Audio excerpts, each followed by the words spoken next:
இது காசாவிலே ஆரம்பிக்கப்பட்ட யுத்தம்.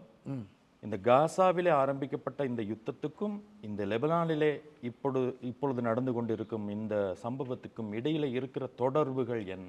இந்த தொடர்பே ஈரான் தான். ஈரான் என்பது பண்டைய காலத்தைய பெர்ஷியா.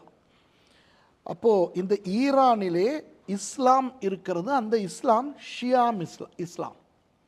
இப்போ இஸ்லாத்தை நீங்கள் எடுத்தால் இஸ்லாத்திலே 2 வகை இஸ்லாம்கள் இருக்கின்றன. ஒன்று சுன்னி இஸ்லாம், அடுத்தது ஷியா இஸ்லாம். அதிலே ஈரான் ஷியா இஸ்லாம். அப்போ ஈரானுடைய கைக்கூலிகள் தான் ஹமாஸ், ஹூத்தீஸ், அப்புறம் இந்த ஹெஸ்புல்லா போன்றவர்கள். இவர்கள் அல் காயிதா, ஐசிஸ் அவர்களோடு சம்பந்தப்பட்டவர்கள் அல்ல. அவர்கள் சுன்னி முஸ்லீம், இவர்கள் ஷியா முஸ்லீம். அப்போ ஹமாஸும் ஈரானிய, ஆங்கிலத்தில் ப்ராக்சி என்போம், ஈரானுடைய ஒரு கைக்கூலி. யமனிலே இயங்கும் ஹூத்தீஸும் ஈரானிய கைக்கூலி. லெபனானிலேயும் சிரியாவிலும் இயங்குகின்ற ஹெஸ்புல்லாவும் ஈரானுடைய கைக்கூலி.